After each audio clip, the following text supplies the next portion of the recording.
Welcome to Online Storytime.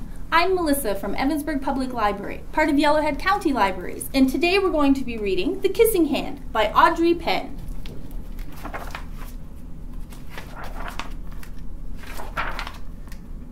Chester Raccoon stood at the edge of the forest and cried.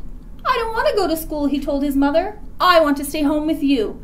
I want to play with my friends, and play with my toys, and read my books, and swing on my swing. Please, may I stay home with you?" Mrs. Raccoon took Chester by the hand and nuzzled him on the ear. "Sometimes we all have to do things we don't want to do," she told him gently, "even if they seem strange and scary at first. But you will love school once you start. You'll make new friends, play with new toys, read new books, and swing on new swings. Besides," she added, "I know a wonderful secret that will make your nights at school seem warm and cozy as your days at home."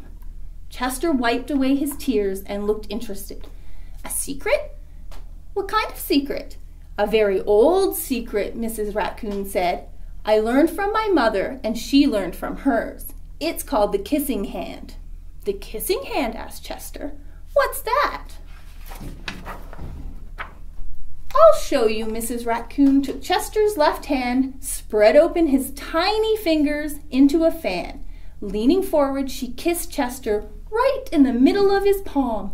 Chester felt his mother's kiss rush from his hand, up his arm, and into his heart.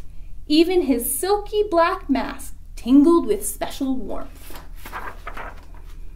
Mrs. Raccoon smiled. "Now," she told Chester, "whenever you feel lonely and need a little loving from home, just press your hand to your cheek and think, 'Mummy loves you, Mummy loves you.'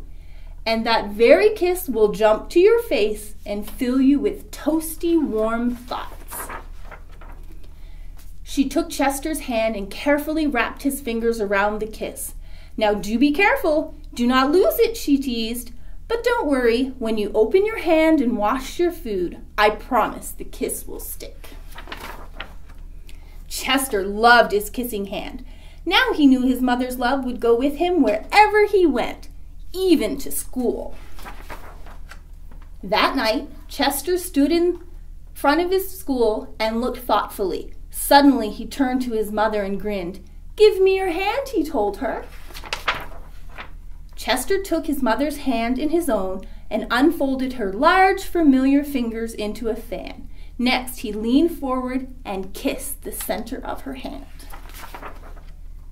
"Now you have a kissing hand too," he told her, and with a gentle goodbye and an "I love you," Chester turned and danced away.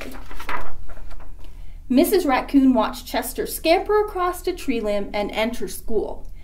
And as the hoot owl rang in the new school year, she pressed her left hand to her cheek and smiled. The warmth of Chester's kiss filled her heart with special words. "Chester loves you," it sang. "Chester loves you. I love you." The end. See you next time.